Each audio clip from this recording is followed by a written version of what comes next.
Welcome to this episode of Talking Lamar. Today, I'm talking about me and my brother walking the property line with our daddy. Let's get to it. What are you talking about? What are you talking about? Sorry, I forgot what I was talking about. What are you talking about? I am talking to you. That's just what I was talking about. It's Talking Lamar.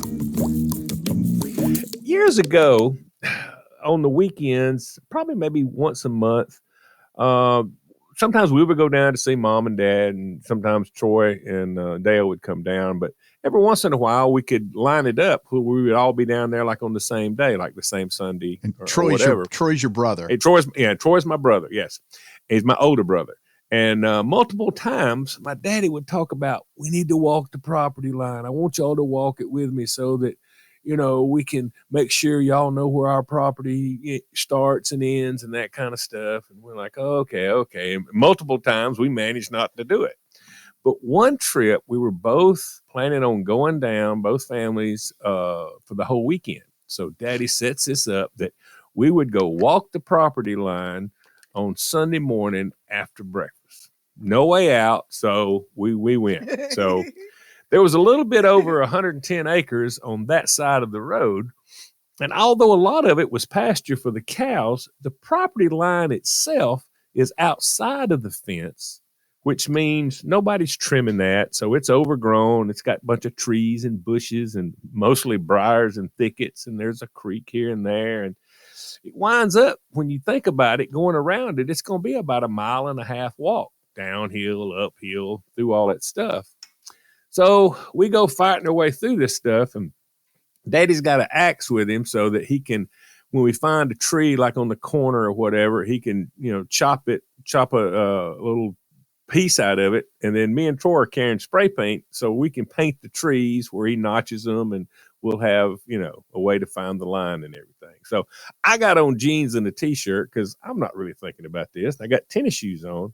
And of course, it had rained for a couple of days before we do this. I swear, I don't think we walked over 20 yards into the brush before I sunk down into a mud hole. It went over my shoes, and now my shoes are soaking wet and ruined. And this is just not a good start. Now, Troy had some boots with him, and I tried to put some of Daddy's boots on, but his feet were too small. It wouldn't work. So there I am. And now all of a sudden, my socks, as we're walking, they get Cockleburs all over them. Now, if anybody listening to this does not know what a Cocklebur is, first off, you're lucky, because if you don't know what it is, it means you've never had to fool with one. But Cockleburs come from a plant, and this plant bears these prickly, what they call hitchhiker burrs. And they're shaped like a football, but they have tiny curved hooks. And those little hooks latch into the fibers on your pants or on your socks especially, sort of like a Velcro fastener. Y'all know what I'm talking about? I do, and I just have one quick question. Is that their real scientific name, or is that some Hartwell County, Georgia folksy wisdom calling them Cockleburs? Well, no, they're Cockleburs. That's all we've ever called them, and that's yeah. Now and speaking of Velcro, now this is an interesting side note of this Talking Lamar. In 1948, an amateur mountaineer in Switzerland, his name was George de Mistral. He went on a hike with his dog, and he went through a whole field of Cocklebur plants. And him and his dog both came home covered with these burrs. So Mistral decided to have a closer look at one of the burrs, and he pulled up his microscope and put it on there. And he saw that the burr had a bunch of tiny hooks, and that made the burr cling to the loops in the fabric of his pants and his socks. And right then and there, he decided to design a two-sided fastener. One side was stiff hooks like burrs, and the other side was soft loops like the fabric. And he decided to call it Velcro because that's a combination of the words velour and crochet. He said it's going to rival the zipper in its ability to fasten, and he was not wrong. And of course, at this time, we're out there and we never heard of this. But that's how Velcro was invented, from Cockleburs. Is that not interesting fact? That's so cool. All right. Well, I wish I had some more facts, but I guess we need to get back to the thing at hand. Now, if soggy shoes and Cockleburs stabbing my legs wasn't bad enough, every once in a while we'd scare up some rabbits or a covey of quail. and it would scare the crap out of us because, we're not expecting that. We disturbed a few snakes, but that wasn't, the snakes just took off. I mean, there was nothing there. But that was nothing like getting stuck by the wild blackberry bushes because you're in all this brush and you can't really see the blackberry bushes till you're right in the middle. And now it's like you're in razor wire trying to get out of these things, and it's humid and it's hot. And it's one of these things that there's no use turning around because at that point, you're so deep into all this stuff. If you went back, you just go back through the same thing again. So you got to keep going because we're hoping it's got to get a little bit better. And we did hit a bit of a clearing every once in a while, but mostly it was the same thing and it wore on and on. And of course, we didn't have any bottled water because it hadn't been invented yet. Think about this. Back then, there was no such thing as bottled water because who would pay for water in a bottle? You had it coming out of your spigot at your house for free. I don't know exactly when we started bottled water. Would it be like maybe in the late 70s, early 80s before anybody ever really started doing that? I can't even remember, but it had to be not even the early 80s. When do you really remember bottled water? Like it's a 90s thing for me. I know they used to sell it in gallon containers of distilled water because that's what my mother used in her iron. And so they had to buy that. Yeah. So I think that was around for a long time. Yeah, but in single-use bottles, I don't know when that started. Well, I tell you what, I was working for Slits in 1977, and we had a guy come in, and he was wanting to distribute water in a bottle. And we did said, y'all laugh at him? We did. The whole room, we just erupted. What? You want to sell people bottle in a water? And it was something, I think he had started it in Hawaii or something like that. And it just, it just didn't catch on. But then later on, it did. Now, I did look this up. In the United States right now, we're the number one purchaser of bottled water. We buy 16 billion with a B gallons of bottled water a year now. That's how much bottled water we do now. But when I was a kid, the closest thing we had to bottled water was when we were going on a trip, Mama would fill up an empty milk jug with water and freeze it. And then the whole trip, I'm sitting in the back seat watching it, waiting on it to thaw. Because as soon as it thaw, I'd try to drink it. And you couldn't get much out, but it was cold. I'll give you that. But anyway, so we're all scratched up. We're loaded with cockleburs. We're tired and we're thirsty. And so we cross a creek and we find this big tree that marks a corner of the property. And so Daddy takes an axe and he chops a chunk out, gives it 2 big whacks, and a chunk comes out. And me and Troy start spray painting the notch. All of a sudden, I get this stabbing pain. Then I get another one. And then I get a few more.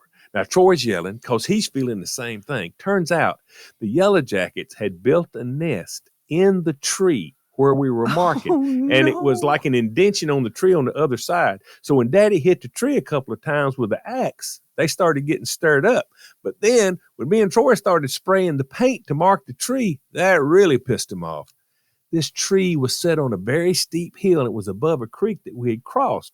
And so the Yellowjackets had swarmed out, and they're like between us and the creek, so we can't go downhill. So we are slapping and screaming, and they're tearing us up. And all of a sudden, I hear my daddy's voice. Now, he's yelling for us, and he's saying, hey, don't fight them. Y'all just come out slow and they won't hurt you. Well, this advice is coming from a man who's 30-something years older than we are, and he sprinted up a dang hill 40 yards carrying a 10-pound axe. And he's talking, he got stung once. And he's saying, y'all come out slow now, just slow down. No, there ain't no slowing down. We're running. And we finally got far enough away that they quit chasing us and stinging us. And so we get to the top of the hill, and I'm looking at him, and I'm like, what did you mean? And he's trying not to laugh, but he's smiling. And so between us, I think we both got hit between 16 and 18 times. Now, that's a lot. That's a lot from Yellowjackets. It's a good thing you weren't allergic. Yeah. Because because nobody knows anything about an EpiPen. Of course, at that point, nobody knew anything about being allergic from stings. I mean, you just didn't hear that. It's I don't know. I guess people was dying and we didn't know it, but you know why? Because they died and we didn't understand why they died, or they died because we did understand they were allergic. There's a whole famous poem about a little girl that dies from a bee sting, the transmogrifying bee. It's not T.S. Eliot. I'll look it up. But yeah, the thing, when people say stuff like, we didn't used to have this happen, we did. But we didn't understand why. Yeah. And we didn't have EpiPens and stuff. But Lamar, it's a wonder that you and Troy didn't develop an allergy after that, because my husband got swarmed by a yellow jacket nest. And yeah, now he has to be super careful. You guys are lucky. Because it sort of builds up in or something like that? Yes. You can get too much of that. I think I know what saved us. When we got back, we told Mama what was going on. So she sat down and took a pack of cigarettes, and she tore up some cigarettes, and she spread out the tobacco, and she made a poultice with her spit and that tobacco, and she put it all over our yellow jacket stings. And then we just sat there for the rest of the day and let the spit and the tobacco work its magic. And then evidently that nicotine took care of that poison. So I think that's probably what saved us. You know what? I'm in complete agreement, because your mother was something else. She was she was a towering figure. The poem that I'm talking about is called Janet Waking by John Crow Ransom. And she gets stung by a bee, and I know there's a bee sting in there. Yeah, it used to happen. You guys are lucky. And when did it occur to you, when your daddy broke into a run, that y'all shouldn't just stand there? Or what was no, he was like some sort of ninja. I don't know. I mean, I mean, for somebody that old and decrepit, he moved up that hill like nobody. I mean, 1 minute he's standing there, and the next minute, as we're slapping and trying to get the yellow jackets, his voice is up the hill going, hey, y'all just take it easy. Come out slow. Don't run. Now, that don't make no sense.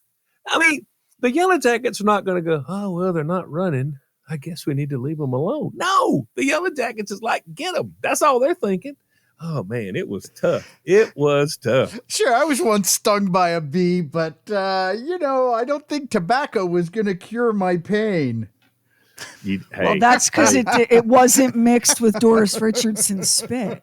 Did you try tobacco? Did you try to rub tobacco on it? Okay. No, I think this bee hit me for a large sum of money. It's a different bee, Lamar. Yeah. That bee has more letters in it than just bee. Generations of children know the power of mama's spit, but your mama had something else going on. Yeah, she had some medicinal spit. That spit would clean something off of you right before we went into church. It would do a lot of things. I mean, her spit was magic. I guess it was. But now I read a thing that said, now this is not necessarily medicinal, but they say there's a good chance that the nicotine in the tobacco could take some of the pain out of the sting coming from the poison. It's sort of, I don't know if it's like antiseptic or if it's like pain relief or whatever. There's a reason they do it. They didn't just one day.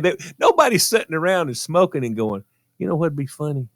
If every time one of these kids gets stung, we'll take some tobacco. And then somebody else is dipping snuff, said, oh, because my grandmother, if you got any kind of bug or anything that got you, she always had a lip full of snuff. And man, she'd grab her finger and then run that snuff out and she'd rub it all over it. And you know how when you kiss something to make it better and psychologically the kid thinks it's better.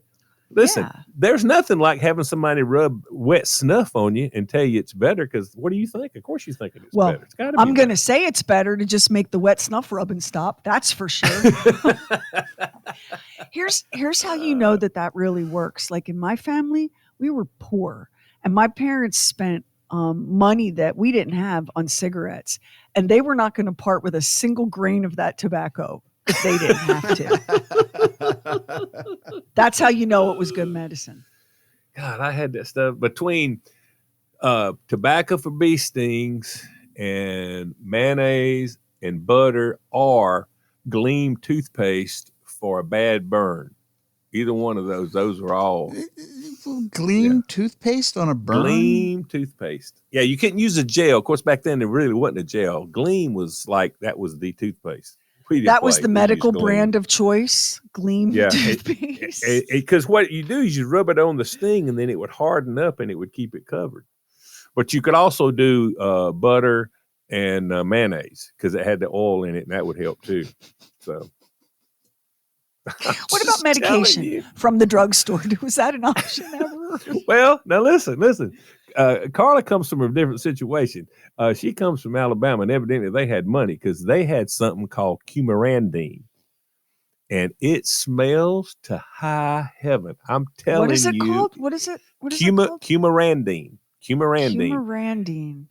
Yeah, and it's in a jar, and when you open up that jar, boy, whoo, buddy. I mean, But you get a burn and you rub that stuff. I don't know what it is. I don't know what it does, but now it'll take the sting out of the burn quick. But God, you smell. Man, you smell. Max, have you ever heard of cumarandine? I have no idea what that. I'd never heard that before, ever. Or the name of those briars that you had. I'd never heard of that before. I feel like I'm learning so much. I can't believe there's not cockleburs everywhere. I mean, but you ever been outside? Well, in the woods or like anything? Sheri said, I wonder if they're called. They might have another name as well. What did you call them? Kookaburras? Cockleburs. Cockleburs. Is that the actual name? Hang on, I'm going to Google this. You now talk amongst yourselves because I have never heard them called cockleburs. Cockleburs. Cockle. Hang on. Burs. You know what it might be? Cockleburs.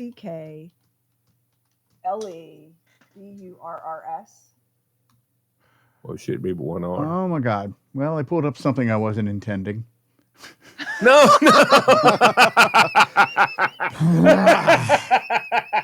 Well. Oh yeah, and I suggest you let us do the searching. Don't you do it? Yeah. So I got the right cockleburs, but you think I had the wrong one because here is pull it with your hands. Watch your timing. I think it's a very similar set of instructions. Good Lord. Cockleburs. Okay, yeah. So how do you pronounce it? Lamar? We pronounce it cockleburs. See, when you said Coke, I went Kulk the first time, but then I spelled it the way you said, and boy, oh boy, I've never wrote down the word cocklebur. But is it not what I'm saying? It's cockleburs, but it might be pronounced cockle. Anyway, the plant is called xanthium. It's a coarse herbaceous annual plant, and I'm looking at the picture, and yeah, it's just as you described, those hooked kind of. I don't know why Max is much hiking as you do. I don't know how you're not running into them. And it says here that Lamar, you shouldn't eat them because they contain extremely toxic compounds that can poison mammals and birds. Well, heck, you couldn't chew them because they stick you to death. You couldn't eat them. Well, I felt like I needed to point that out to you because, to be fair, now people use Siberian cockleberries. I'm not going to do another search on this. I'm just not. To deal with inflammation of the airways, like chronic bronchitis, the cold, constipation, diabetes. There's no good scientific evidence to support those uses, but it's kind of like a folk cure. Okay. Yeah. Would they make something to drink out of it? Because you couldn't swallow one.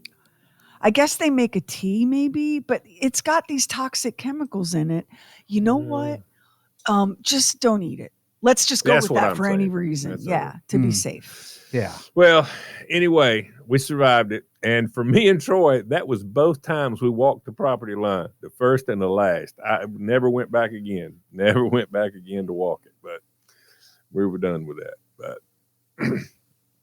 did you guys? So you never, to this day, you're not really sure what the property lines are. Well, no, we got them marked, but there was no reason to go back. I mean, Once you all were attacked by the Cockleburs, Yeah. Didn't you have to check the fence to make sure there weren't any breaks in the fence? That the well, no, see, here's the deal with the fence. The fence, that's a clear line when you go through the fence. You know, you've already keeping all that sort of mowed down. That's not a problem. I see. But yeah, I always had to check we had electric fence, had to check it. Electric fence was a pain in the butt. But once I left, when I grew up and left, my daddy he had a professional people come in and actually put in a fence that the cows couldn't get out of. When I was there, cows was getting out all the time, but you know, story of my life. But there's some sort of a metaphor in this. I'm not sure. I'm sure there is. I'm sure trying to work out. Well, see, people say the best ways was the old ways. Well, no, it ain't. Oh, we say that all the time on Shoe Weird Stuff. Yeah. No. Mm-hmm. Yeah. Like, here's an example of the best ways not being the old ways. We're going to have to take that leg. Here's some whiskey and something to bite down on. The old ways were not the best ways. Yeah, that's what I'm saying. So, all right. I believe that's going to be it for another exciting episode. I appreciate everybody listening. Hope y'all enjoyed it. If so, tell somebody about the Talking Lamar podcast. They might appreciate it. I sure will.